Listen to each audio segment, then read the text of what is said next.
Hello friends, स्वागत है आप सभी का एक बार फिर आपके अपने YouTube channel GK Phoenix academy पर। दोस्तों, आज के इस वीडियो में हम लोग डिस्कस करेंगे MS Word and MS Excel के महत्वपूर्ण तत्व जो कि आपके एग्जाम में आए हुए हैं। UP triple S mains exam में जो पूछा गया है उन सभी को देखने वाले। ठीक है, चैप्टर नंबर 11 होगा इस बुक का। इसके पहले जो है 10 चैप्टर हो चुका है। जिन लोगों ने नहीं देखा है तो चैनल के ऊपर जाइए, आपको सारे मिल जाएंगे, आप वहां से देख सकते हैं। ठीक है, तो आज हम देखेंगे एमएस वर्ड और एमएस एक्सेल एक साथ देखेंगे। लगभग इसमें 100 क्वेश्चन है दोनों को मिला के, जो पिछले 5-6 सालों में एग्जाम में जो पूछे गए हैं उन सभी के, और साथ ही साथ उनका व्याख्या भी देखते चलेंगे। तो चलिए वीडियो को स्टार्ट करते हैं। स्टार्ट करने से पहले अगर आप लोग चैनल पर नए हैं और अभी तक सब्सक्राइब नहीं किया है तो चैनल को सब्सक्राइब करना मत भूलिएगा, साथ ही साथ वीडियो को भी लाइक करते चलिएगा। सबसे पहले स्टार्ट करेंगे एमएस वर्ड से, और एमएस वर्ड का पहला क्वेश्चन जो कि लेखपाल के पेपर में 2026 वाले में आया हुआ है। माइक्रोसॉफ्ट एक्सेल में कनेक्शन कमांड किस टाइप के अंतर्गत पाया जाता है। ठीक है, ये माइक्रोसॉफ्ट एक्सेल का, एमएस वर्ड का नहीं है, एक्सेल का जो है क्वेश्चन है। चलिए, तो ये क्वेश्चन पूछा गया था कि जो कनेक्शन कमांड है वो एक्सेल में कौन से टाइप के अंतर्गत पाया जाता है। ठीक है, क्वेश्चन कुछ इस तरीके से बनने लगे हैं जो कि थोड़ा सा हार्ड हो जाता है, क्योंकि आपको सभी एक्सेल या वर्ड को ओपन करके फिर उसके जितने कमांड्स हैं, उसके टैब्स हैं, उन टैब्स में कौन कौन से कमांड्स हैं, उन सभी को ध्यान देना जरूरी है, क्योंकि अब इस तरीके से क्वेश्चन बनने लगे हैं। यहाँ पे इसका आंसर था सी ऑप्शन, डेटा। ठीक है, डेटा टैब एक एक्सेल के अंतर्गत होता है जिसमें कनेक्शन कमांड पाया जाता है। तो आंसर यहाँ पे सी ऑप्शन इसका करेक्ट हो जाएगा। व्याख्या देख लेते हैं। एक्सेल में कनेक्शन कमांड डेटा टैब के अंतर्गत पाया जाता है। इसका उपयोग बाहरी डेटा स्रोत जैसे कि SQL server, access database, website आदि से एक्सेल को जोड़ने के लिए करते हैं। जब किसी वर्कबुक में पहली बाहरी डेटा लिंक जुड़े होते हैं तब कनेक्शंस विकल्प द्वारा उन्हें देखा, अपडेट और प्रतिबंधित किया जाता है। यह सुविधा विशेष रूप से डेटा एनालिसिस और रिपोर्टिंग कार्यों में होता है, इसलिए कनेक्शंस कमांड एक्सेल के डेटा टैब में उपलब्ध होता है, ये ध्यान में रखिएगा। चलिए, क्वेश्चन नंबर 2, ये भी लेखपाल के पेपर में पूछा गया क्वेश्चन है कि डॉक्यूमेंट्स के मार्जिन में संशोधन दिखाने के लिए माइक्रोसॉफ्ट वर्ड में कौन सा फीचर उपयोग किया जाता है। ठीक है, इस तरीके से ये एमएस वर्ड का जो है पहला क्वेश्चन है। यहाँ पे पूछा गया था लेखपाल के पेपर में कि डॉक्यूमेंट्स के मार्जिन में संशोधन दिखाने के लिए, ठीक है, माइक्रोसॉफ्ट वर्ड में कौन सा फीचर्स का इस्तेमाल किया जाता है या प्रयोग किया जाता है, आंसर कुछ बताना होगा इस तरीके से। तो इसका राइट आंसर क्या हो जाएगा, बी ऑप्शन है। बैलून एक फीचर्स होता है जिसमें माइक्रोसॉफ्ट वर्ड में पाया जाता है, जिसमें डॉक्यूमेंट्स के मार्जिन में संशोधन दिखाया जाता है। तो यहाँ पे आंसर इसका बी ऑप्शन करेक्ट था, जो कि सही है। ठीक है, माइक्रोसॉफ्ट वर्ड में जो है ट्रैक चेंजेस फीचर्स का उपयोग करने पर डॉक्यूमेंट्स में किए गए रिवीजन यानी बदलाव को दिखाने के लिए बैलून्स का प्रयोग किया जाता है। ये बदलाव डॉक्यूमेंट्स के दाएं या बाएं मार्जिन में दिखाई देते हैं, जैसे कमेंट, डिलीट किया गया टेक्स्ट या फॉर्मेटिंग परिवर्तन। इससे यूजर्स अपनी आसानी से समझ सकता है कि डॉक्यूमेंट्स में क्या संशोधन किया गया है। ये फीचर विशेष रूप से एडिटिंग और प्रूफ रीडिंग में के समय जो है इसका उपयोगी होता है। ठीक है, तो बैलून्स का प्रयोग करते हैं, ये इस्तेमाल किया जाता है, इसको ध्यान में रखिएगा। कुछ इस तरीके से क्वेश्चन बनते हैं वर्ड से, तो आपको ऐसे ही पढ़ना है, क्योंकि लोअर का जो पेपर होगा कुछ इजी नहीं होने वाला है। ठीक है, चलिए क्वेश्चन नंबर 3, माइक्रोसॉफ्ट एक्सेल में Ctrl+5 का कार्य क्या है। ये भी लेखपाल में क्वेश्चन पूछा गया। 3 क्वेश्चन जो है आपके वर्ड और एक्सेल से मिलाकर अभी आए, साथ ही साथ एक और, मतलब 4 क्वेश्चन पूछे गए थे लेखपाल में, जो कि वर्ड और एक्सेल से ही थे। ये तीसरा क्वेश्चन है, एमएस एक्सेल में Ctrl+5 का कार्य क्या है। तो एमएस एक्सेल में Ctrl+5 का कार्य होता है स्ट्राइक थ्रू, फॉर्मेटिंग लागू करें या हटाएं। ये Ctrl+5 का इस्तेमाल इसके लिए करते हैं। अप्लाई या रिमूव स्ट्राइक थ्रू फॉर्मेटिंग, तो इसके लिए Ctrl+5 का इस्तेमाल किया जाता है। सी ऑप्शन इसका करेक्ट हो जाएगा। ठीक है, व्याख्या देखें तो माइक्रोसॉफ्ट एक्सेल में Ctrl+5 का उपयोग चयनित टेक्स्ट जो होता है या सेल के डेटा पर स्ट्राइक थ्रू, यानी कि बीच में जो लाइन खींचा जाता है, जैसे एक्सेल लिखा इसके बीच में इस तरीके से लाइन एक खींच दिया जाता है, तो उसको कहा जाता है स्ट्राइक थ्रू। ये लगाने के लिए किया जाता है। जब आप किसी शब्द, संख्या या डेटा को काटा हुआ दिखाना चाहते हैं तो इस शॉर्टकट का प्रयोग करते हैं। दोबारा Ctrl+5 प्रेस करने पर स्ट्राइक थ्रू हट जाता है, मतलब इसी से लगता है और इसी से हटता है। इसका उपयोग मुख्यतः गलत डेटा, पूर्ण किए गए कार्य या हटाए जाने वाले आइटम को दर्शाने के लिए किया जाता है। यह एक्सेल में कार्य को तेज और आसान बनाता है। चलिए, ये चौथा क्वेश्चन था जो लेखपाल में पूछा गया था। माइक्रोसॉफ्ट वर्ड में मार्क सिटेशन डायलॉग बॉक्स खोलने वाला कीबोर्ड शॉर्टकट कौन सा है इनमें से। ठीक है, तो ये एक पूछा गया एमएस वर्ड में। एमएस वर्ड में अगर देखें तो इसका जो आंसर है, आंसर इसका डी ऑप्शन हो जाएगा। अल्ट प्लस शिफ्ट प्लस 1 के साथ क्लिक करेंगे तो आपको मार्क सिटेशन का डायलॉग बॉक्स खुल जाएगा। यहाँ पे डी ऑप्शन करेक्ट था। एमएस वर्ड में मार्क सिटेशन डायलॉग बॉक्स खोलने के लिए keyboard shortcut alt plus shift plus ये यहाँ पे 1 है, लेकिन अल्ट शिफ्ट प्लस आई का इस्तेमाल होता है। इसका उपयोग मुख्य रूप से कानूनी डॉक्यूमेंट्स यानी लीगल डॉक्यूमेंट्स में सिटेशन को मार्क करने के लिए किया जाता है, ताकि बाद में टेबल ऑफ अथॉरिटीज तैयार किया जा सके। जब यूजर इस शॉर्टकट को दबाता है तो मार्क सिटेशन विंडो खुलती है, जहां चयनित टेक्स्ट को सिटेशन के रूप में चिन्हित किया जाता है। यह सुविधा विशेष रूप से वकील, शोधकर्ताओं, कानूनी दस्तावेज यानी कि डॉक्यूमेंट्स तैयार करने वालों के लिए जो है बहुत उपयोगी होता है। चलिए अगला प्रश्न देखते हैं। जेई में पूछा गया क्वेश्चन है, माइक्रोसॉफ्ट एक्सेल में अलाउ एडिट रेंज विकल्प किस टैब के अंतर्गत उपलब्ध है। ठीक है, एक्सेल में जो अलाउ एडिट रेंज है ये विकल्प जो है कौन से टैब के अंतर्गत आता है। तो आपको टैब बेसिकली देखना है और इसको याद करना है कुछ इस तरीके से कि जो टैब है उसमें कौन कौन से कमांड मुख्यतः दिए गए होते हैं, क्योंकि अब ये एग्जाम में इसी तरीके से क्वेश्चन बनते हैं। तो ये टैब है रिव्यू टैब के अंतर्गत आता है। सर यहाँ पे ए पार्ट इसका करेक्ट हो जाएगा, बिल्कुल रिव्यू टैब। ठीक है, रिव्यू टैब के ग्रुप में जो है ये स्थित होता है और इस फीचर का उपयोग करके आप वर्कशीट को प्रोटेक्ट शीट करते समय भी किसी भी विशिष्ट सेल रेंज को जो है संपादित करने के लिए अनुमति दे सकते हैं।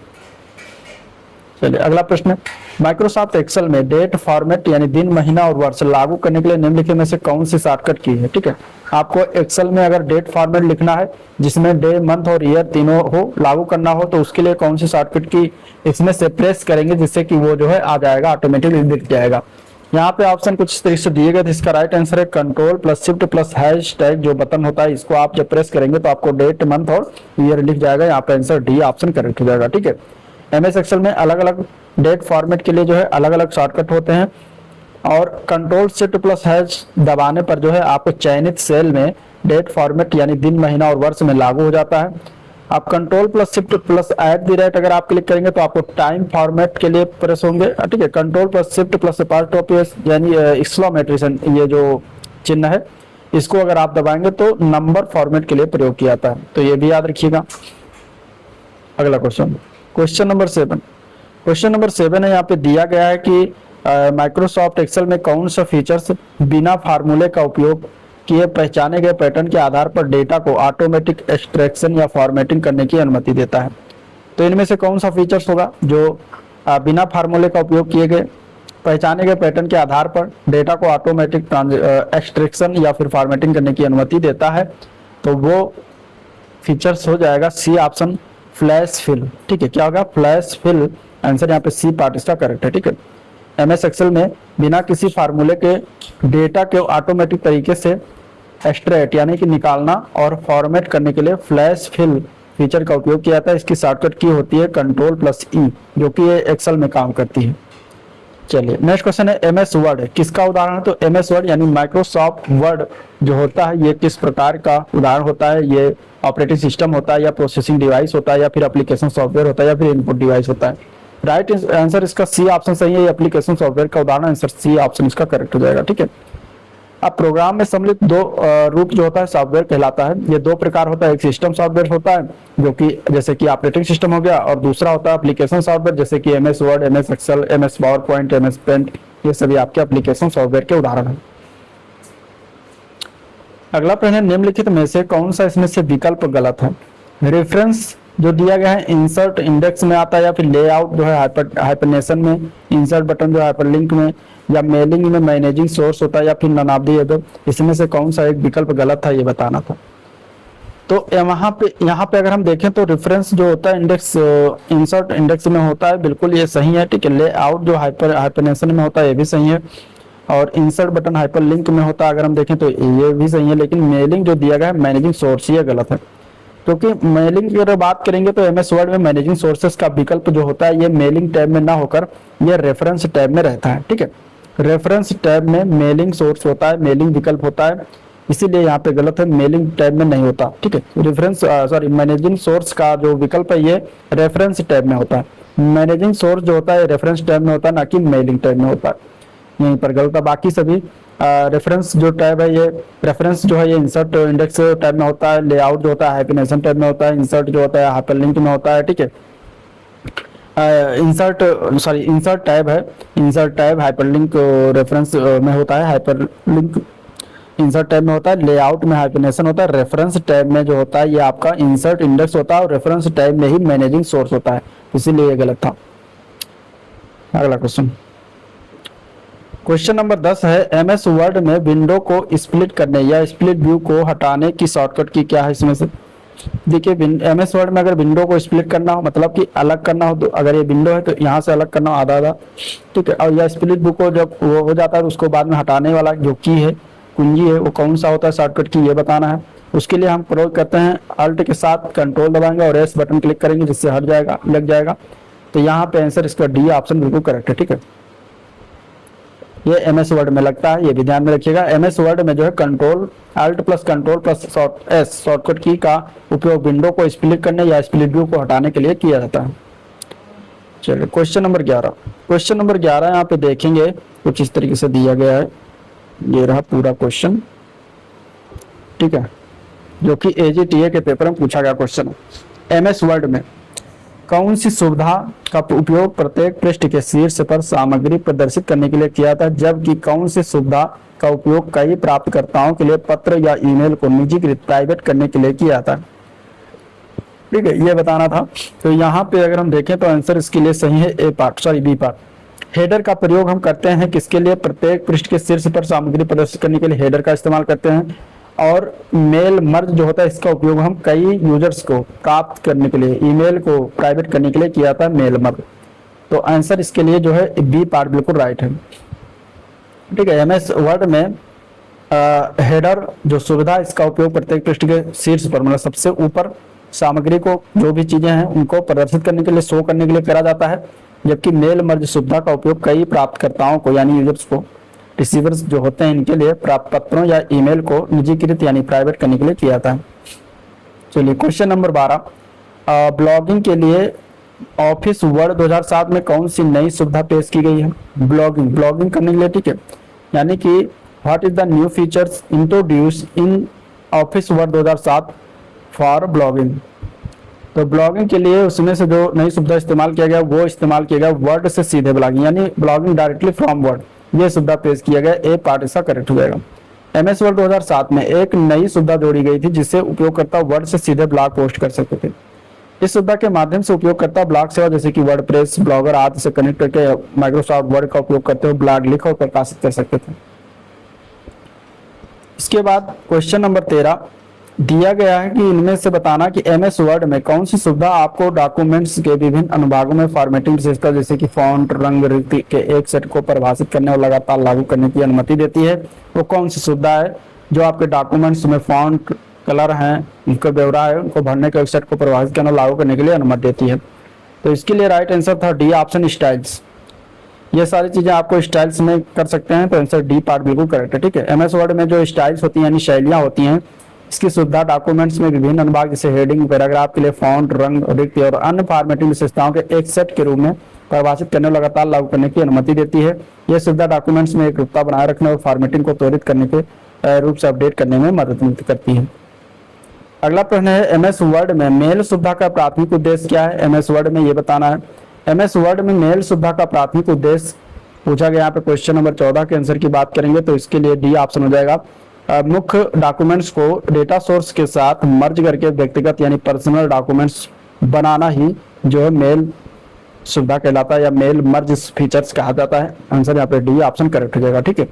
मेल मर्ज का उपयोग किस लिए करते हैं? मुख्य रूप से पत्र या लेखन या ईमेल अन्य जो डॉक्यूमेंट्स इनको बनाने के लिए करते हैं, जहां एक ही टेम्पलेट को डेटा सोर्स के साथ जोड़कर एकाधिक व्यक्ति डॉक्यूमेंट्स तैयार किया जाते हैं। अगला प्रश्न, एमएस वर्ड में निम्नलिखित में से कौन सी सुविधा आपको किसी डॉक्यूमेंट्स को डेटा सोर्स से लिंक करने और व्यक्तिगत पत्र या टेबल सृजित करने की अनुमति देती है? इस तरीके से क्वेश्चन बना था। यहाँ पे इसका राइट आंसर क्या हो जाएगा? Question number 15। तो ये भी मेल मर्ज के बारे में क्वेश्चन पूछा गया था, ठीक है। आंसर यहाँ पे हो जाएगा इसका ए पार्ट। मेल मर्ज क्या है? एक महत्वपूर्ण फीचर है जिसके बारे में बहुत सारे क्वेश्चन अभी तक आया एग्जाम में। यूपी SSSC ने पूछा इससे। जो एमएस वर्ड का एक डॉक्यूमेंट्स को डेटा सोर्स जैसे कि एक्सेल सीट या डेटाबेस से लिंक करता है मेल मर्ज। इसका उपयोग व्यक्तिगत पत्र बनाना, निमंत्रण हो गया, प्रमाण पत्र हो गया, लेबल हो गया, अन्य कस्टमाइज डॉक्यूमेंट बनाने के लिए किया जाता है।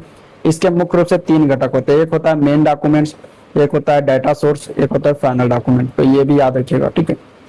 चलिए नेक्स्ट क्वेश्चन, निम्नलिखित में से कौन सा कमांड पैराग्राफ फॉर्मेटिंग को हटा देता है इनमें से? तो कौन सा कमांड है जो पैराग्राफ को फॉर्मेट करेंगे तो हटा देगा? ओपन है, कंट्रोल एल है, कॉपी है, कंट्रोल 11 है। तो कोई भी इसमें से कोई भी जो है कमांड नहीं है जिसके लिए पैराग्राफ फॉर्मेटिंग हटा देता है, तो आंसर हो जाएगा उपरोक्त में से कोई नहीं। तो इसके लिए कौन सा कमांड इस्तेमाल करते हैं यहाँ पे? Control plus Q. Control plus Q करेंगे जिससे कमांड में पैराग्राफ फॉर्मेटिंग जो होती है, जिससे उसमें रंग है या साइज को बड़ा करना, छोटा करना, ठीक है, तो ये सभी फॉर्मेटिंग को हटा के उसको नॉर्मल भी कर देता है। ये होता है कंट्रोल प्लस क्यू से, ठीक है, जो कि कहीं नहीं दिया था। ओपन से फाइल को खोला जाता है, कंट्रोल एल से लेफ्ट अलाइनमेंट करने के लिए दबाते हैं, कंट्रोल कंटेंट को कॉपी करने के लिए कंट्रोल प्लस सी का इस्तेमाल करते हैं। चलिए, चयनित टेक्स्ट के केस को शीघ्रता से अपर केस में बदलने के लिए, ठीक है, किस क्रिया का उपयोग करते हैं? मतलब कोई भी उसको एक कैपिटल लेटर करने में ले, कैपिटल लेटर्स में करने के लिए अपर केस को कहा जाता है, इसको करने के लिए कौन सी क्रिया या कौन से कंट्रोल शॉर्टकट की का इस्तेमाल करते हैं? तो वो होता है शिफ्ट प्लस F3 का इस्तेमाल। आंसर यहाँ पे डी पार्ट बिल्कुल राइट हो जाएगा, ठीक है। शिफ्ट प्लस F3 का इस्तेमाल करेंगे जिससे क्या होगा, चयनित टेक्स्ट तुरंत अपर केस में बदल जाएगा, ठीक है। इस शॉर्टकट टेक्स्ट को अपर केस, लोअर केस और टाइटल केस के बीच बदलने के लिए भी इस्तेमाल किया जाता है। अगला क्वेश्चन, MS वर्ड में फॉन्ट डायलॉग बॉक्स खोलने के लिए शॉर्टकट की क्या है? फॉन्ट डायलॉग बॉक्स खोलना आपको MS वर्ड में, तो उसके लिए शॉर्टकट की कौन सी हो जाएगी इसमें से? तो कंट्रोल प्लस क्यू तो होगा नहीं, क्योंकि इससे क्या करते हैं, कमांड जो होता है इससे पैराग्राफ फॉर्मेटिंग को हटाता है। यहाँ पे control plus shift plus F से जो है फॉन्ट डायलॉग बॉक्स खुलेगा, ओपन होगा, तो आंसर यहाँ पे सी ऑप्शन हो जाएगा, ठीक है। इसका उपयोग करके डॉक्यूमेंट फॉर्मेट फिटिंग को कस्टमाइज कर सकते हैं। कंट्रोल प्लस क्यू जो होता है ये पैराग्राफ से सभी फॉर्मेटिंग हटाने के लिए करते हैं। Control plus shift plus D जो होता है ये क्या करता है, डबल अंडरलाइन लगाने के लिए इस्तेमाल किया जाता है। कंट्रोल प्लस एफ ये होता है फाइंड डायलॉग बॉक्स ओपन करने के लिए, ठीक है। पेस्ट के लिए शॉर्टकट की क्या है? पेस्ट करने के लिए शॉर्टकट की कौन सा इस्तेमाल किया जाता है? तो कंट्रोल प्लस, इसके लिए कंट्रोल प्लस बी का इस्तेमाल करते हैं, ठीक है। कंट्रोल प्लस बी का इस्तेमाल करेंगे, आंसर बी हो जाएगा। यहाँ पे पेस्ट करने के लिए उपयोग की जाने वाली शॉर्टकट की जो होती है आपके ऑपरेटिंग सिस्टम विंडोज या लाइनक्स के लिए कंट्रोल प्लस बी होता है, तथा मैक के लिए अगर हो तो कमांड प्लस बी होता है, जो भी किसी भी टेक्स्ट फाइल या अन्य आइटम को क्लिपबोर्ड से पेस्ट करने के लिए किया जाता है। चलिए अगला क्वेश्चन है, MS वर्ड में निम्नलिखित में से किस सुविधा का उपयोग डेटाबेस से डेटा को एक टेम्पलेट दस्तावेज यानी डॉक्यूमेंट्स में संयोजित करके कई व्यक्तिगत प्रतियां बनाने के लिए किया जाता है? तो इसमें से कौन सी सुविधा का इस्तेमाल किया जाएगा? तो अभी ये क्वेश्चन ऊपर पूछा गया था और ये होता है मेल मर्ज में, ठीक है। किसमें होगा? ये मेल मर्ज में होगा, तो आंसर यहाँ पे इसके लिए डी ऑप्शन बिल्कुल करेक्ट है, मेल मर्ज के बारे में बातें कर रहा है, ठीक है। तो मेल मर्ज से क्वेश्चन आते हैं, आपको इसको ध्यान से पढ़ना है, पूरा अच्छे तरीके से इसको जान लेना है, ठीक है। मेल मर्ज क्या है? एक फीचर है जो किसमें माइक्रोसॉफ्ट वर्ड में उपलब्ध होता है। इसका उपयोग एक टेम्पलेट डॉक्यूमेंट्स को डेटा को संयोजित करने के लिए किया जाता है, ताकि आप एक ही डॉक्यूमेंट्स के कई व्यक्तिगत कॉपी बना सकें। और यह सुविधा विशेष रूप से उन स्थितियों में होती है जहां आपको बहुत सारी समान लेकिन व्यक्तिगत जानकारी वाली प्रतियां तैयार करनी होती हैं। बाईं ओर समतुल्य रिक्त स्थान पर जाने के लिए प्रयुक्त की कौन सी है, कुंजी कौन सी है? मतलब बाईं ओर समतुल्य यानी to jump the equivalent space to the left, तो उसके लिए कौन सा की इस्तेमाल करते हैं? तो इसके लिए हम इस्तेमाल करते हैं उस की का क्या नाम है, शिफ्ट प्लस टैब। आंसर यहाँ पे ए पार्ट इसका करेक्ट हो जाएगा, ठीक है। शिफ्ट प्लस टैब का उपयोग करके कर्सर को पीछे बाईं ओर समतुल्य रिक्त स्थान पर ले जाता है, जबकि शिफ्ट प्लस टैब जो है कुंजी का उपयोग करके कर्सर को एक दिशा में आगे दाईं ओर ले जाती है। सिर्फ टैब की दबाएंगे तो आप एक दिशा आगे जाएंगे दाईं ओर, लेकिन शिफ्ट के साथ टैब दबाएं तो एक दिशा आप पीछे जाएंगे। ये दोनों याद रखेंगे। MS वर्ड में आप चयनित टेक्स्ट के फॉन्ट आकार को हर बार एक पॉइंट तक कैसे बढ़ा सकते हैं? तो किसको दबाकर बढ़ाया जा सकता है? तो आप प्रेस करेंगे कंट्रोल प्लस ये वाला जो चिन्ह होता है, ठीक है, बड़ा ब्रेकर जिसे कहते हैं, तो ए पार्ट इसका राइट हो जाएगा। इससे आप अगर फॉन्ट के साइज को एक एक पॉइंट बढ़ा सकते हैं, और अगर एक एक पॉइंट घटाना आपके लिए तो इसके लिए इस वाला कंट्रोल प्लस ये वाले स्पेस का इस्तेमाल करेंगे, ठीक है। चलिए MS वर्ड में superscript, subscript, outline, emboss, engrave को किस रूप में जाना जाता है? तो ये सभी अगर हम देखें तो ये सभी क्या है, ये फॉन्ट इफेक्ट हैं। क्या है? ये सभी फॉन्ट के इफेक्ट्स होते हैं। आंसर ए पार्ट फॉन्ट में काम आते हैं, ठीक है। सुपरस्क्रिप्ट, आउटलाइन, एम्बॉस, एनग्रेव सब कुर्सी जैसे विकल्प फॉन्ट इफेक्ट के अंतर्गत आते हैं। ये विशेष प्रभाव टेक्स्ट को विभिन्न शैलियों में प्रदर्शन करने के लिए उपयोग किए जाते हैं। MS वर्ड सॉफ्टवेयर क्या है, MS वर्ड क्या है, MS वर्ड कौन सा सॉफ्टवेयर है, तो भी क्वेश्चन ये भी एक बार और पूछा गया था। ये है एक एप्लीकेशन सॉफ्टवेयर, ऊपर अभी क्वेश्चन है तो जिक्र किया गया है, तो आंसर यहाँ पे हो जाएगा एप्लीकेशन सॉफ्टवेयर होता है MS वर्ड। ठीक है, नेक्स्ट क्वेश्चन है वर्ड में 8.5 इंच इंटू 14 इंच के आकार वाले कागज को क्या कहा जाता है। इस टाइप के कागज को कहा जाता है लीगल पेपर, लीगल कागज। तो यहाँ पर आंसर क्या हो जाएगा, पेपर साइज लीगल हो जाएगा। अब देख लीजिए कुछ पेपर हैं उनके साइज दिए गए, जैसे लीगल पेपर अगर है तो 8.5 गुणे 14 इंच होगा, लेटर है तो 8.5 गुणे 11 होगा, A6 टाइप का पेपर है तो 4.1 गुणे 5.8 होगा, A4 का याद रखिएगा 8.3 गुणे 11.7 इंच होता है। ठीक है, ये 4 पेपर जो आप इस्तेमाल करते हैं A4 साइज का, तो ये इसका जो साइज होता है इंच में ये इतना होता है, इसको याद रखिएगा। ठीक है, A0 पूछेगा तो 33.1 इंटू 46.8 होगा, A1 है 23.4 इंटू 33.1 होगा। ठीक है, तो इस तरीके से होता है, आपको ये याद रखना है, लीगल याद रखना है, लेटर याद रखना है। MS वर्ड में पोर्ट्रेट और लैंडस्केप क्या है, पोर्ट्रेट और लैंडस्केप क्या होता है, ये पूछा गया क्वेश्चन है। तो यहाँ पे इसका राइट आंसर हो जाएगा, ये दोनों होते हैं पेज ओरिएंटेशन। ठीक है, मतलब पोर्ट्रेट रखना है या फिर लैंडस्केप रखना है, इस तरीके से पेज ओरिएंटेशन बताते हैं। आंसर यहाँ पे दो प्रकार की पेज ओरिएंटेशन होती है, जो कि अगर आपको देखें तो पोर्ट्रेट जो होता है डिफॉल्ट ओरिएंटेशन तो इस प्रकार की होती है, जिसमें पेज लंबवत यानी वर्टिकल टाइप का होता है, और लैंडस्केप में पेज इस तरीके से हो जाता है, यानी कि हॉरिजॉन्टल हो जाता है, चौड़ा दिखता है। चलिए, माइक्रोसॉफ्ट वर्ड जैसे वर्ड प्रोसेसिंग सॉफ्टवेयर की कौन सी विशेषता डॉक्यूमेंट शीर्षकों के आधार पर कंटेंट की तालिका बनाने में सक्षम बनाती है इनमें से। तो यहाँ पे आंसर इसके लिए डी हो जाएगा, स्टाइल्स होता है इसके लिए इस्तेमाल किया जाता है, आंसर यहाँ पे हो जाएगा डी ऑप्शन। ठीक है, MS वर्ड जैसे वर्ड प्रोसेसिंग सॉफ्टवेयर में एक विशेषता होती है, स्टाइल की होती है, जो डॉक्यूमेंट्स के शीर्षकों के आधार पर सामग्री की तालिका बनाने में सक्षम बनाती है, यानी कि कंटेंट बनाने में सक्षम बनाती है। चलिए, डॉक्यूमेंट्स का प्रिंट लेने के लिए प्रमुख कदम इनमें से कौन सा एक होगा। डॉक्यूमेंट्स का अगर हमें प्रिंट लेना है तो इसके लिए हम क्या करेंगे, डॉक्यूमेंट्स को अनसेव करेंगे, बिल्कुल नहीं करेंगे। To set paper setting, paper को सेट करेंगे बिल्कुल। टू सी प्रिंट प्रीव्यू, बिल्कुल करेंगे, तो दोनों करेंगे, तो आंसर यहाँ पे डी ऑप्शन से या बहुत बी व सी दोनों से। ठीक है, डॉक्यूमेंट्स का अगर प्रिंट लेना तो सबसे पहले डॉक्यूमेंट प्रिंट को प्रीव्यू देखा जाता है, फिर पेपर सेटिंग सेट किया जाता है। प्रिंट प्रीव्यू एक ऐसी सुविधा होती है जो आपके कंप्यूटर स्क्रीन पर यह प्रदर्शित करती है कि प्रिंट होने पर हार्ड कॉपी कैसी दिखेगी, उसको कहा जाता है प्रिंट प्रीव्यू। चलिए, MS वर्ड में एक कैरेक्टर आगे ले जाने के लिए किस कीबोर्ड की का इस्तेमाल किया जाता है। इसके लिए इस्तेमाल करते हैं राइट एरो का, क्या इस्तेमाल करते हैं, राइट एरो का इस्तेमाल करते हैं, आंसर डी हो जाएगा। ठीक है, कंप्यूटर के प्रोग्राम में यदि कर्सर नीचे है, ठीक है, और ऊपर ले जाना चाहते हैं तो एरो की में आप अप बटन दबाकर ऊपर ले जा सकते हैं। यदि कर्सर किसी प्रोग्राम में ऊपर नीचे लाना है तो आप डाउन की का प्रयोग करेंगे। यदि कर्सर राइट साइड में और लेफ्ट साइड में ले जाना चाहते हैं तो लेफ्ट की का प्रयोग करेंगे। यदि कर्सर लेफ्ट साइड में है और आप राइट साइड में ले जाना चाहते हैं तो राइट की का प्रयोग करेंगे। तो इस प्रकार ये होता है। चलिए, MS वर्ड में डिफॉल्ट रूप से ड्रॉप कैप लेटर या अक्षर की ऊंचाई कहाँ तक होती है। ठीक है, ड्रॉप कैप लेटर या अक्षर की ऊंचाई MS वर्ड में डिफॉल्ट रूप, मतलब जैसे आप ओपन करते हैं वैसे ही डिफॉल्ट रूप से क्या उसमें खुला हुआ होता है या कितने ऊंचाई तक होती है, तो पैराग्राफ में 3 लाइन तक होती है। आंसर यहाँ पे क्या हो जाएगा, ए पार्ट करेक्ट हो जाएगा। ठीक है, ड्रॉप कैप लेटर एक बड़ा कैपिटल लेटर होता है जिसका उपयोग पैराग्राफ या सेक्शन की शुरुआत में डेकोरेटिव एलिमेंट्स के रूप में इस्तेमाल किया जाता है। यानी आप जब न्यूज पेपर देखते होंगे तो उसमें जब पढ़ते होंगे न्यूज, कोई खबर है मान लीजिए, तो खबर में सबसे पहला लेटर जो सबसे बड़ा लिखा होता है तो उसी को कहा जाता है drop cap letter. Drop cap feature जो होता है MS वर्ड के इंसर्ट मेनू टैब में उपलब्ध होता है। MS वर्ड 2016 में डिफॉल्ट रूप से ड्रॉप कैप लेटर या अक्षर की ऊंचाई जो होती है पैराग्राफ में 3 लाइन तक होती है। ठीक है, 1 लाइन, 2 लाइन और 3 लाइन, इस प्रकार यहाँ पे इस तरीके से एक लेटर लिखा जाता है। चलिए, नेक्स्ट क्वेश्चन, माइक्रोसॉफ्ट वर्ड में गटर मार्जिन सेट करने के लिए निम्नलिखित स्थितियों में से कौन सा गटर पोजीशन बॉक्स में उपलब्ध है। तो गटर पोजीशन बॉक्स में उपलब्ध लेफ्ट एंड टॉप होता है। यहाँ पे आंसर इसका बी ऑप्शन हो जाएगा, लेफ्ट एंड टॉप। ठीक है, माइक्रोसॉफ्ट वर्ड में गटर मार्जिन उस डॉक्यूमेंट के साइड मार्जिन, टॉप मार्जिन और इनसाइड मार्जिन में अतिरिक्त स्थान जोड़ता है। Left and top position gutter position box में उपलब्ध होता है। ठीक है, अगला प्रश्न, क्वेश्चन नंबर 32, निम्नलिखित में से माइक्रोसॉफ्ट वर्ड का कौन सा व्यू टेक्स्ट दिखता है जैसे ये हेडर और फुटर के बिना प्रिंटेड फॉर्मेट में दिखाई देता है। तो उसको कहा जाता है B option, drop to view जाएगा, ड्रॉप टू व्यू हो जाएगा। आंसर यहाँ पे बी ऑप्शन करेक्ट है। ठीक है, माइक्रोसॉफ्ट वर्ड में ड्रॉप टू व्यू जो होता है, ड्रॉप टू व्यू हेडर और फुटर के बिना टेक्स्ट प्रिंटेड फॉर्मेट में दिखाई देता है। MS वर्ड में ड्रॉप टू व्यू अप्लाई करने के लिए निम्नलिखित स्टेप होगा। अब व्यू पर जाएंगे, डॉक्यूमेंट्स व्यू पर जाएंगे और इसके बाद फुल स्क्रीन रीडिंग पर जाएंगे। तो इस प्रकार आपका ड्रॉप टू व्यू अप्लाई करने का स्टेप आ जाता है। चलिए, बुक मार्क का उपयोग जो है MS वर्ड में किया जाता है, कहाँ पर किया जाता है, यहाँ पर आंसर देना है।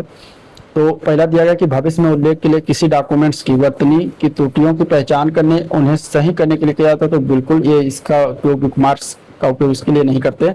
डॉक्यूमेंट्स में टिप्पणी का पता लगाने के लिए करते हैं क्या, या डॉक्यूमेंट्स में हेडर और फूटर का पता लगाने, तो उन दोनों के लिए नहीं करते हैं। भविष्य में उल्लेख किए गए डॉक्यूमेंट में विशिष्ट स्थान या टेस्ट की पहचान के लिए किया जाता है, तो यही डी ऑप्शन इसके लिए सही है। एमएस वर्ड में जो बुकमार्क होता है विशिष्ट शब्द, अनुभाग या स्थान जिसे आप भविष्य के यानी फ्यूचर रेफरेंस के लिए नाम देने और पहचानने के लिए उपयोग करते हैं। इसका उपयोग करके बुकमार्क टेक्स्ट को फाइल में आसानी से खोज सकते हैं। इसके लिए स्क्रॉलिंग की आवश्यकता नहीं पड़ती। बुकमार्क्स इंसर्ट मेनू के अंतर्गत लिंक जो है ग्रुप में स्थित होता है।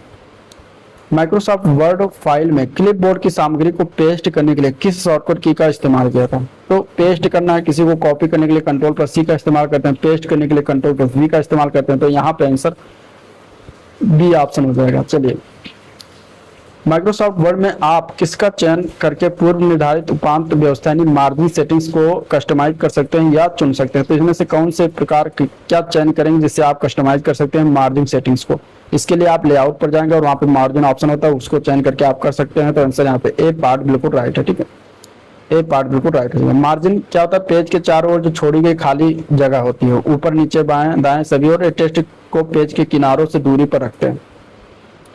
चलिए, अगला प्रश्न है, एमएस वर्ड 2016 में डॉक्यूमेंट्स में सामग्रियों की तालिका प्रविष्ट करने के लिए आपको कौन से मेनू टैब पर जाना होगा, तो इसके लिए आप डॉक्यूमेंट्स अगर आपको जाना है सामग्रियों की तालिका को प्रविष्ट करना यानी प्रवेश देना है, तो इसके लिए आप टैब मेनू टैब पर जाना होगा। कौन से मेनू टैब पर जाना, लेआउट पर जाएंगे या फिर डिजाइन पर या रेफरेंस या फिर इंसर्ट, तो यहाँ पे इंसर्ट इसका राइट आंसर है, इंसर्ट पर जाते हैं। ठीक है, इंसर्ट करने के लिए इंसर्ट टैब मेनू पर जाना होगा। चलिए, एमएस पावर पॉइंट 2016 में किसमें स्लाइड पर दिखाई जाने वाली सभी सामग्रियों के लिए फॉर्मेटिंग, पोजीशनिंग और प्लेस होल्डर बॉक्स निहित होते हैं इनमें से, तो ये किस पर निहित होता है। करेक्ट आंसर इसका हो जाएगा डी ऑप्शन, स्लाइड मास्टर होता है। आंसर यहाँ पे डी पार्ट करेक्ट है। ठीक है, स्लाइड मास्टर। अगला प्रश्न, जब आप इनमें से किसका उपयोग कर रहे होते हैं, तो आप एक सदैव माइक्रोसॉफ्ट द्वारा प्रस्तुत किए सर्वाधिक अपडेटेड ऐप चला रहे होते हैं। ये नियमित सुरक्षा अपडेट सुधारों को अनलॉक करता है और अति महत्वपूर्ण रूप से नवीनतम विशेषताएं और टूल्स जैसे उपलब्ध होते हैं उनका उपागम करवाते हैं। इनमें से कौन सा वो ऐप है या प्रोग्राम है जिसको आप चला रहे हैं जिसमें आपको हर दम अपडेट मिलता रहता है, बेसिकली ये कह रहा है। तो इसके लिए आप क्या इस्तेमाल करते हैं, क्वेश्चन नंबर 38 का आंसर क्या हो जाएगा, यहाँ पे बी ऑप्शन हो जाएगा, ऑफिस 365। ऑफिस 365 क्या है, इसी एमएस ऑफिस का ही ऑनलाइन वर्जन है जिसमें आपको हरदम अपडेट मिलता रहता है, तो आंसर यहाँ पे बी ऑप्शन करेक्ट हो जाएगा।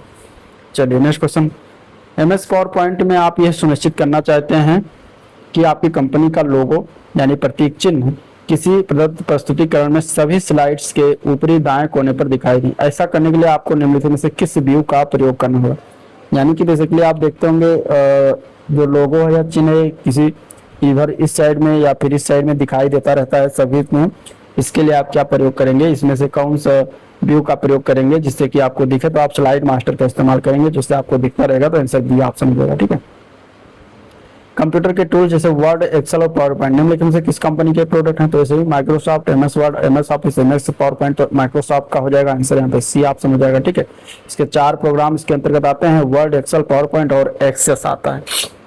ठीक है, तो माइक्रोसॉफ्ट का तो इसको एमएस कहते हैं, एमएस मतलब माइक्रोसॉफ्ट। एमएस ऑफिस की अगर बात करेंगे, सर्वप्रथम ये 1989 में माइक्रोसॉफ्ट कॉर्पोरेशन के द्वारा मैक ओएस के लिए शुरू किया गया, फिर 1990 में विंडोज के लिए प्रथम संस्करण आया माइक्रोसॉफ्ट ऑफिस 3.0 ये लाया गया। वर्तमान में एमएस ऑफिस 2016 चल रहा है, लेकिन अभी देखें अगर हम देखें तो वर्तमान में एमएस ऑफिस 2022 भी आ चुका है, 24 भी शायद चला, इसके लिए देख लीजिएगा अपडेटेड कौन सा है। एमएस ऑफिस के प्रमुख कार्य कॉपी, कट, पेस्ट, फाइंड ये सभी होता है इसमें। ठीक है, कंप्यूटर की कीबोर्ड में पेस्ट कमांड के लिए निम्नलिखित से कौन सा शॉर्टकट, पेस्ट कमांड बहुत पूछा जाता है, Ctrl+P याद रखिएगा, आंसर यहाँ पे सी हो जाएगा इसका। ठीक है, Ctrl+N अगर देखें तो नया फाइल बनाना हो आपको, न्यू फाइल बनाने के लिए Ctrl+N, Ctrl+O तो चाइनीज फाइल को खोलने के लिए, ओपन करने के लिए, Ctrl+S तो सेव करने के लिए, सुरक्षित करने के लिए, Ctrl+P तो किसी की फाइल को प्रिंट करना हो तो Ctrl+P करेंगे, Ctrl+C जो होता है किसी फाइल, इमेज या टेक्स्ट को कॉपी करने के लिए, Ctrl+V पेस्ट करने के लिए, इंपॉर्टेंट, वेरी इंपॉर्टेंट को बहुत बार पूछा है। Ctrl+Z से क्या करते हैं, तो कोई भी आपका जो लास्ट जो कमांड होता है आप देते हैं उसको विफल करने के लिए। ठीक है, Ctrl+E जो है टेक्स्ट या पैराग्राफ को दाएं अथवा बाएं मार्जिन के बीच रखने के लिए। ये सभी चीजें कुछ इंपॉर्टेंट हैं जिनमें ध्यान दीजिएगा। चलिए, क्वेश्चन नंबर 42 माइक्रोसॉफ्ट के संदर्भ में गटर मार्जिन नामक फीचर्स को निम्नलिखित में से किसके लिए उपयोग किया था? गटर मार्जिन क्या होता है भाई? गटर मार्जिन यहाँ पे अगर देखें तो ये बेहतर डॉक्यूमेंट्स बाइंडिंग प्रबंधन के लिए गटर मार्जिन का इस्तेमाल करते हैं, तो ये बिल्कुल सही है, बी पार्ट करेक्ट हो जाएगा। ठीक है, अंडू का फंक्शन जो होता है कीबोर्ड शॉर्टकट की है, undo button control plus Z से करते हैं। यहाँ पे इसको आंसर यहाँ पे A part control plus V paste करने के लिए। ठीक है, पेस्ट करने के लिए किसी चीज को कॉपी जब किया उसके बाद पेस्ट करेंगे। ठीक है, तो कॉपी करेंगे, कंट्रोल सी से वी करे सी पेस्ट करेंगे और जेड से क्या करेंगे? अंडू करेंगे, यानी कि उसको रिवर्स कर लेंगे। कंट्रोल प्लस यू जो दिया गया इसके लिए क्या करेंगे? अंडरलाइन टेस्ट होता है शॉर्टकट की, अंडरलाइन। अगर आपको टेस्ट को अंडरलाइन तो कंट्रोल प्लस यू कर देंगे, अंडरलाइन हो जाएगा। नेक्स्ट क्वेश्चन, माइक्रोसॉफ्ट वर्ड में कौन से टैब में सबसे अधिक उपयोग की जाने वाली जैसे कि फॉन्ट विशेषता को बदलना, अनुच्छेदों को अनुकूलित करना, शैलियों का उपयोग करना, पाठ को ढूंढना और बदलने के लिए उपकरण की विशेषताएं होती हैं, ये किस टैब में होती हैं सारी चीजें? तो ये होती हैं आपके होम टैब में। आंसर यहाँ पे ए पार्ट बिल्कुल राइट हो जाएगा, होम टैब। ठीक है, चलिए कैलिस्टो, एम्प्टी, एरियल, सेंचुरी, ये विभिन्न प्रकार के क्या है? ये सभी क्या है? सेंचुरी हो गया, एरियल हो गया, कैलिस्टो, एम्प्टी हो गया, ये सभी क्या है? तो ये सभी जो है फॉन्ट के नेम है, ये फॉन्ट है। आंसर यहाँ पे डी ऑप्शन हो जाएगा, फॉन्ट। ठीक है, ग्राफिकल रिप्रेजेंटेशन होता है फॉन्ट टेक्स्ट एक, जिसमें अलग अलग प्रकार के टाइप फेस, बिंदु का आकार, वजन, रंग या इस हिसाब से शामिल हो, जैसे एरियल, कैलिबरी, कैलिस्टो, एम्प्टी, सेंचुरी, गोथिक, फ्रैंकलिन, ये सभी क्या है? आपके फॉन्ट के प्रकार नाम है।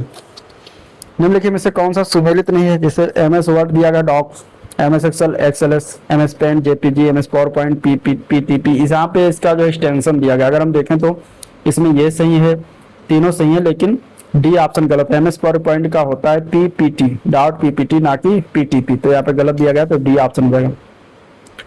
कौन सा एक पैराग्राफ फॉर्मेटिंग है? इनमें से पैराग्राफ फॉर्मेटिंग किस प्रकार? यहाँ पे अगर हम देखें तो टेस्ट कलर, तो ये टेस्ट का कलर पैराग्राफ फॉर्मेटिंग में होता है, फॉन्ट तो होता है सब, अलाइनमेंट जो होता है ये आपका पैराग्राफ फॉर्मेटिंग। देखिए पैराग्राफ फॉर्मेटिंग की बात करें तो तीन चीजें होती हैं, अलाइनमेंट, स्पेसिंग और इंडेंट्स, ये तीन ही चीज होती है पैराग्राफ। तो आपको पूछा जाए कौन सा पैराग्राफ फॉर्मेटिंग, तो ये तीन चीज याद रखिएगा, अलाइनमेंट, स्पेसिंग और इंडेंट्स, ये तीन प्रकार का होता है पैराग्राफ फॉर्मेटिंग।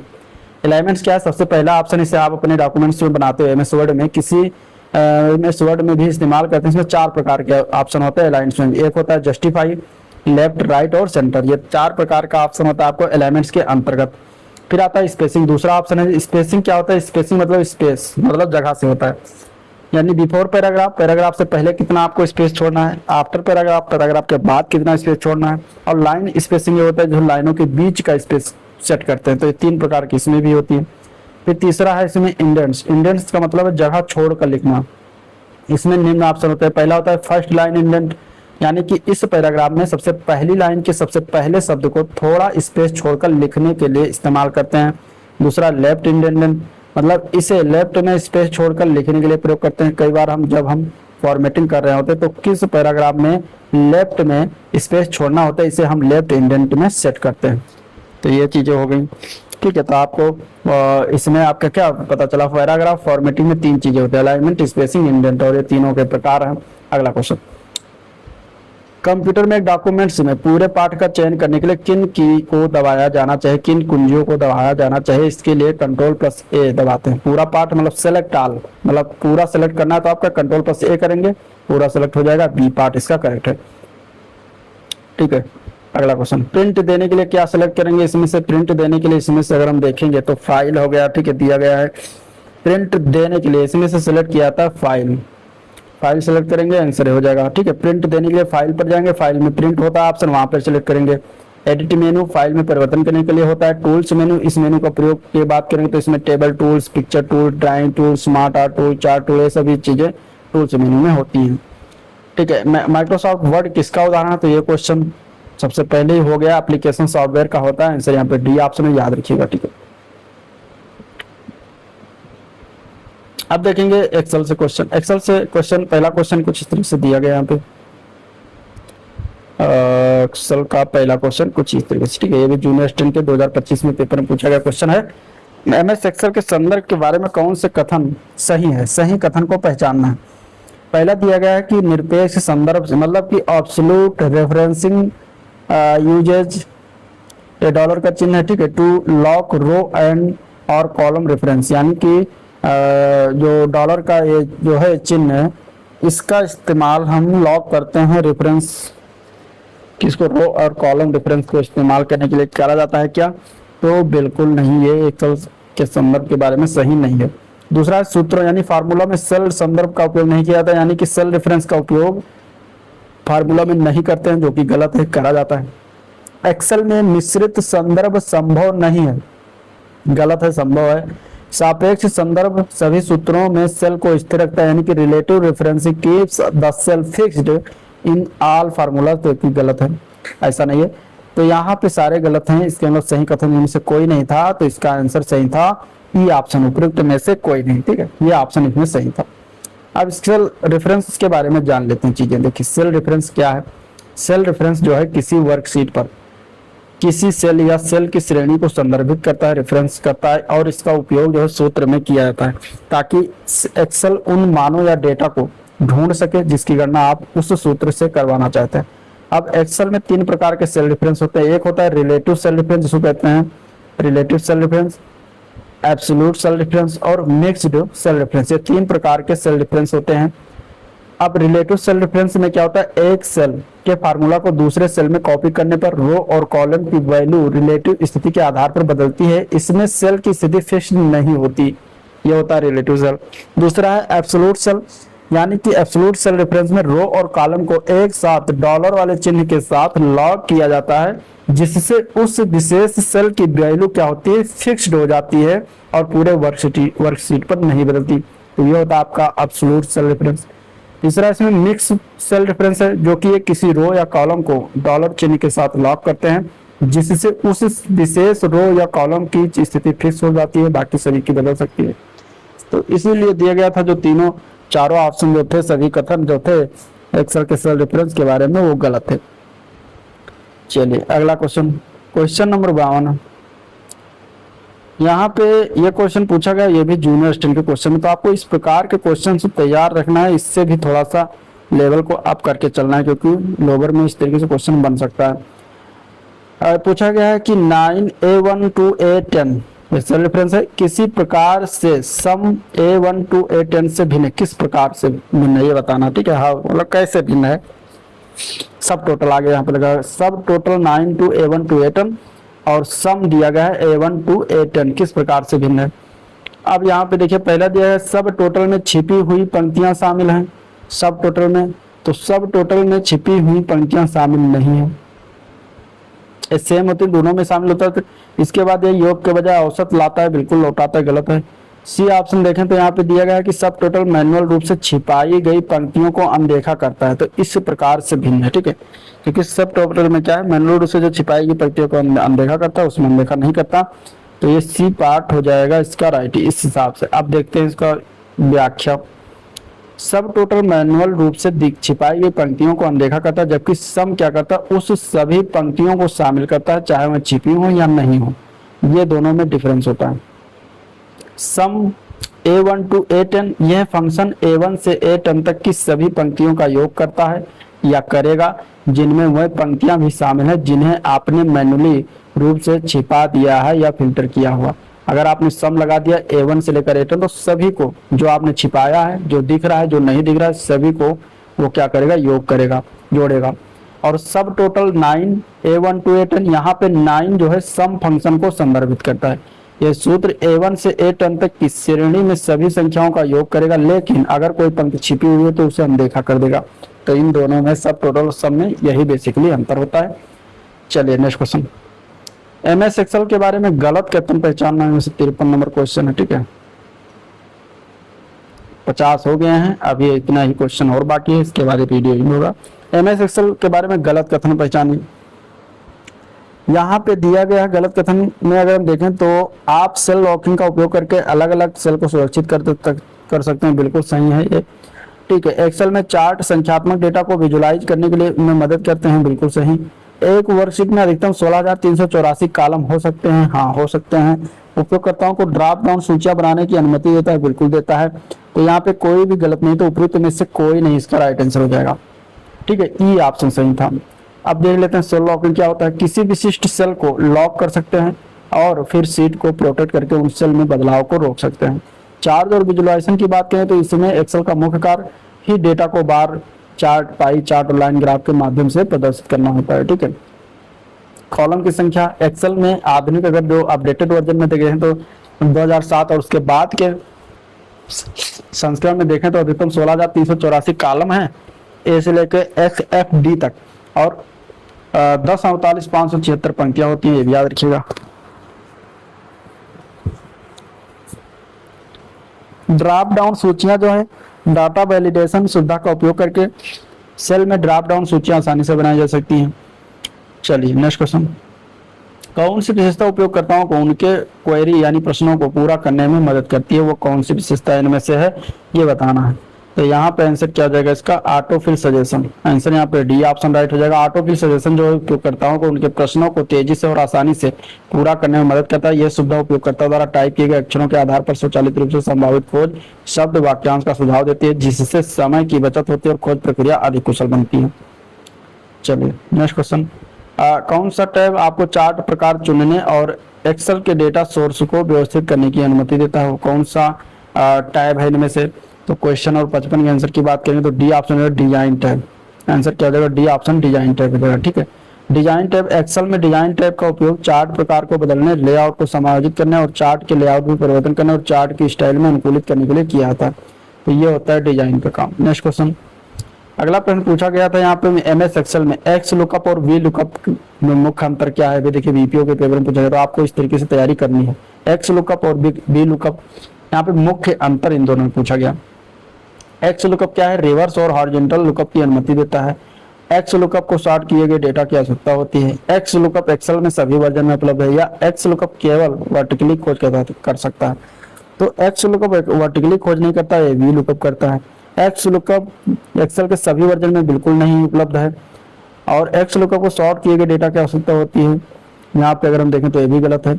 तो अंतर क्या हो जाएगा, एक्स लुकअप रिवर्स और हॉरिजॉन्टल लुकअप की अनुमति देता है, और वी लुकअप जो होता है वो आपका वर्टिकल लुकअप की अनुमति देता है। तो ये अंतर है। आंसर यहाँ पे ए पार्ट बी को करेक्ट हो जाएगा।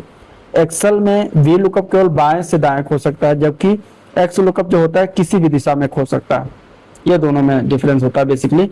वी लुकअप केवल वर्टिकल कॉलम्स में ही खोज करता है, जबकि एक्स लुकअप वर्टिकल और हॉरिजॉन्टल दोनों तरह के डेटा में काम कर सकता है। एक्स लुकअप केवल एक्सेल 2021 और ऑफिस 365 में उपलब्ध है, पुराने वर्जन में नहीं है। अगला प्रश्न मिलान से था, मिलान करना था। ठीक है, सुविधा और प्राथमिक उसके उपदेश जैसे कि मेल मर्ज हो गया, पिवट टेबल हो गया, ट्रैक चेंजेस हो गया, वी लुकअप हो गया, इन सभी का मिलान करना था। तो चलिए मिलान करते हैं। मिलान करने से इस तरीके से क्वेश्चन आते हैं और आपको इसमें तैयार रखना। ठीक है,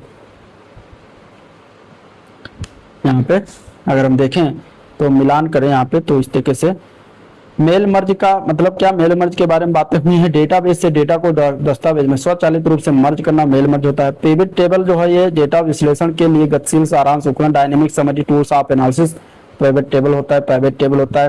ट्रैक चेंजेस क्या है, तो डॉक्यूमेंट संशोधन को ट्रैक करने की सुविधा ट्रैक चेंजेस होता है। वी लुकअप क्या है, किसी तालिका में ऊर्ध्वाधर खोजने यानी function to search vertically in table, table में आपको वर्टिकली खोजना है, वी लुकअप का इस्तेमाल करेंगे। आंसर इस तरीके से था। ठीक है, चलिए अगला क्वेश्चन वी लुकअप से है। एमएस एक्सेल में वी लुकअप फंक्शन का प्राथमिक कार्य क्या, देखिए इस तरीके से पूछा गया प्राथमिक कार्य क्या होता है।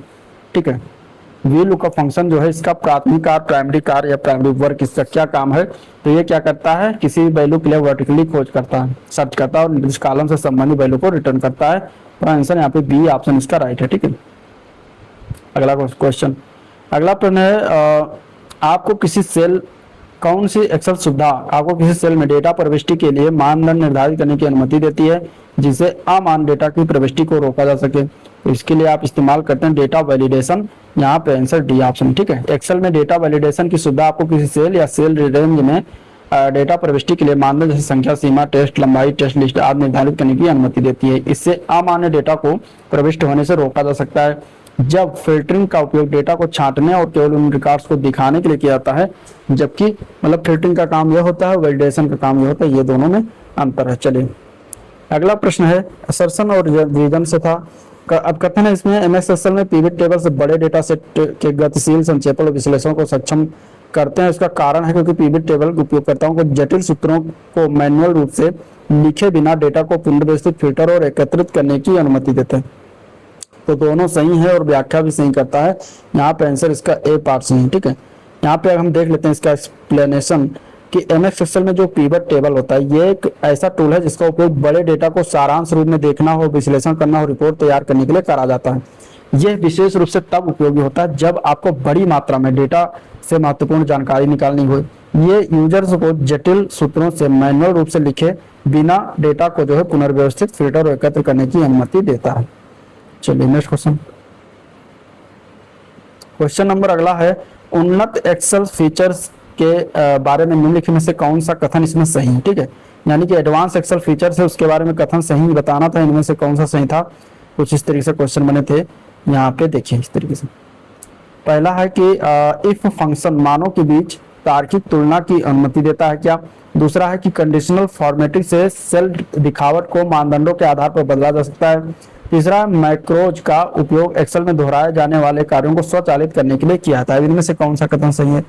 यहाँ पे अगर हम देखें तो पहला, दूसरा और तीसरा ये तीनों कथन इसके बारे में बिल्कुल सही है, एक्यूरेट है एक्सेल के बारे में। तो आंसर यहाँ पे सही था 1, 2 व 3, आंसर बी ऑप्शन बिल्कुल करेक्ट था। ठीक है, क्योंकि एडवांस एक्सेल में इफ फंक्शन जो है इसका उपयोग जांचने के लिए किया जाता है कि कोई शर्त सही है या गलत या उसके अनुसार परिणाम देता है। मतलब इफ फंक्शन जो है ये मानों के बीच तार्किक तुलना की अनुमति देता है।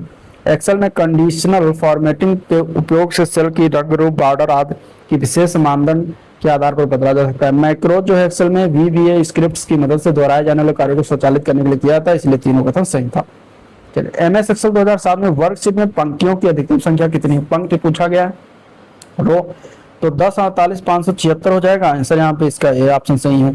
ठीक है, अगर कॉलम पूछा जाए तो 16,384 होता है। इसमें अंतिम सेल का एड्रेस तो SFFD 10, 48, 576 होता है। एक्सेल 2007 से पहले की अगर पूछा जाए तो 65,536 पंक्तियां और 256 कॉलम होते थे। तो दोनों याद रखिएगा। नेक्स्ट क्वेश्चन, एक्सेल फार्मूलों में ये डॉलर वाला चिन्ह क्या दर्शाता है। जो एक्सेल फार्मूला होता है उसमें डॉलर का चिन्ह लगाया जाता है, इसका मतलब क्या है ये पूछा गया है। तो यहाँ पे इसका राइट आंसर हो जाएगा सी ऑप्शन। यह एक एब्सोल्यूट सेल रेफरेंस को जो है इंडिकेट करता है, तो आंसर यहाँ पे सी ऑप्शन करेक्ट है। ठीक है, डॉलर चिन्ह जो होता है इसका उपयोग एक्सेल में एब्सोल्यूट सेल रेफरेंस के लिए करते हैं। जब किसी सेल के एड्रेस में डॉलर जोड़ा जाता है तो वो सेल एड्रेस फिक्स हो जाता है और वो उसे किसी भी दिशा में कॉपी करने पर वो भी नहीं बदलता। जैसे कि अगर $A $1 लिखेंगे तो ये पूरी तरह से एब्सोल्यूट स्थिर हो जाएगा, फिक्स हो जाएगा।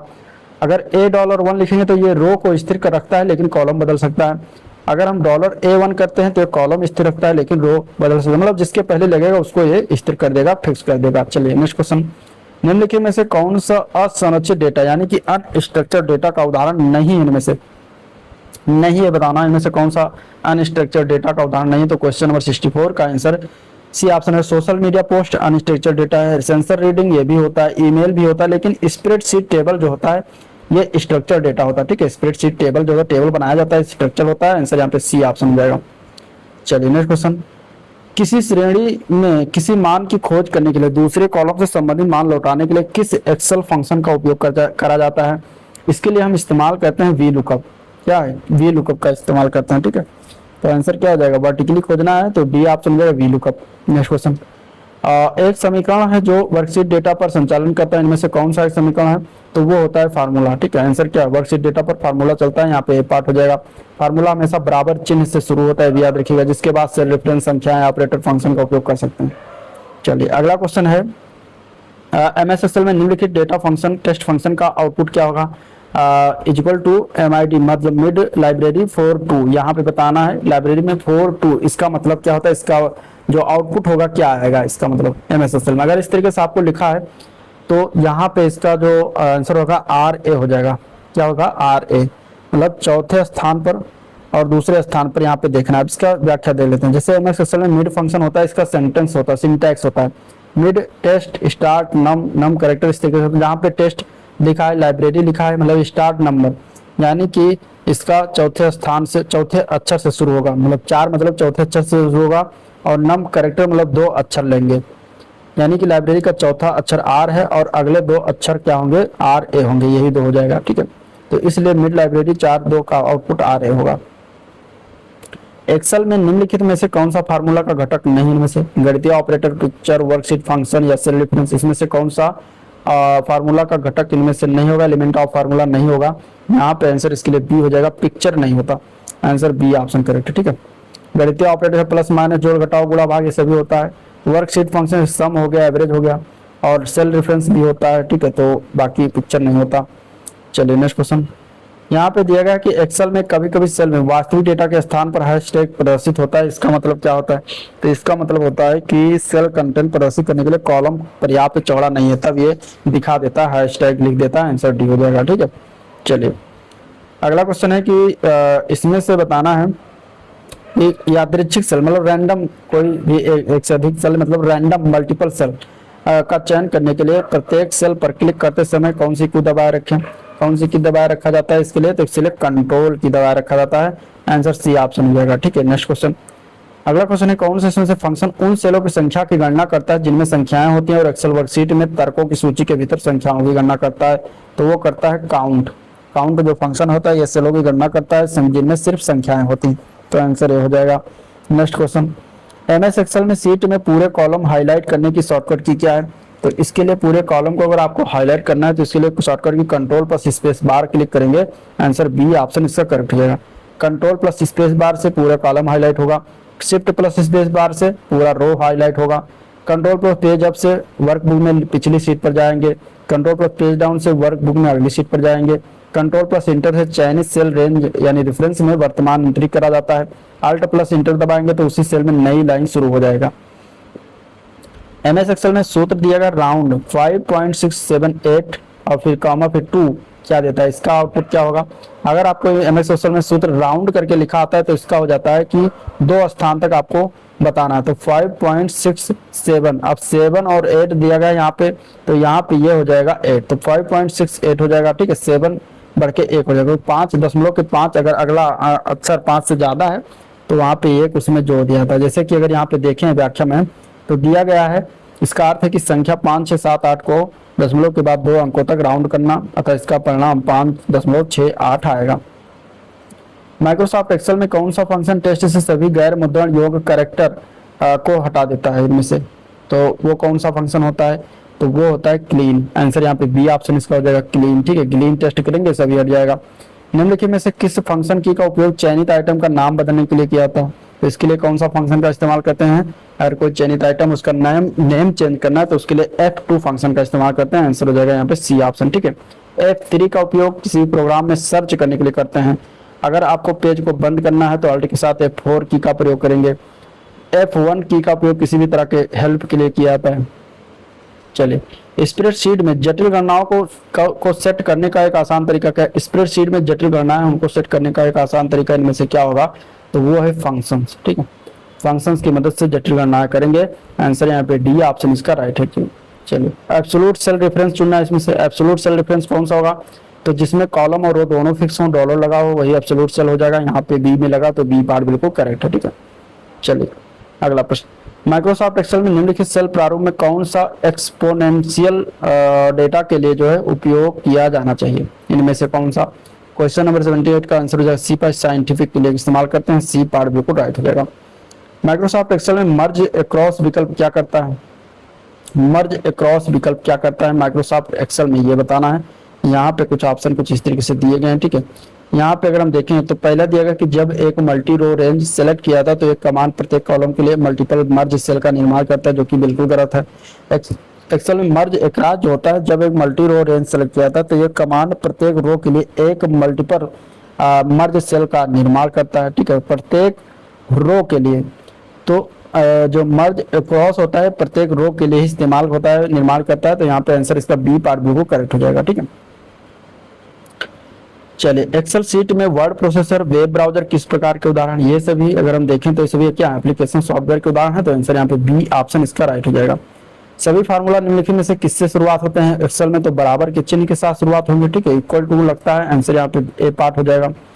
Next question. पावर पॉइंट में स्लाइड में हाइपरलिंक डालने की शॉर्टकट की क्या है? हाइपरलिंक को अगर डाला जाए कंट्रोल प्लस के से डाला जाता है, याद रखिएगा इंपॉर्टेंट है, आंसर बी ऑप्शन हो जाएगा। कंट्रोल प्लस एच से फाइंड एंड रिप्लेस ऑप्शन होता है। कंट्रोल प्लस ए जो होता है ऑल कंटेंट्स के पेज को सिलेक्ट किया जाता है। कंट्रोल प्लस बी क्या है? कंटेंट्स को क्या करता है? बोल्ड करता है, हाईलाइट करता है। चलिए माइक्रोसॉफ्ट एक्सेल में फॉर्मेट प्रिंटर को कई बार क्रमानुसार उपयोग करने के लिए निम्नलिखित में से कौन सी क्रिया करनी चाहिए इनमें से? तो यहाँ पे आंसर इसका क्या हो जाएगा?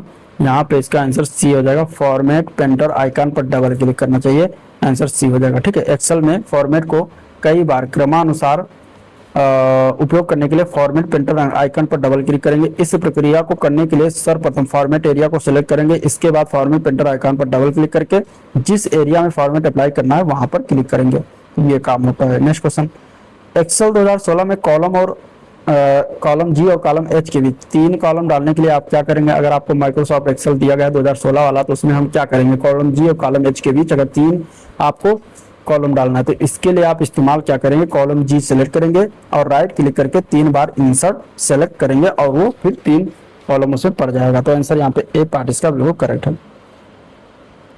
ठीक है, ए पार्ट क्या है? बिल्कुल करेक्ट। अगले क्वेश्चन की तरफ अगर हम बढ़े हैं तो एमएस एक्सेल 2016 में निम्नलिखित में से किस विकल्प के द्वारा विंडो को 2 भागों में बांटा जाता है? 2 भागों में बांटना है विंडो को, तो उसके लिए हम इस्तेमाल करेंगे व्यू पर जाएंगे, व्यू से फिर विंडोज पर जाएंगे, फिर स्प्लिट ऑप्शन होगा वहां पर कर देंगे तो 2 भाग में बढ़ जाएगा, आंसर सी हो जाएगा इसका नाम।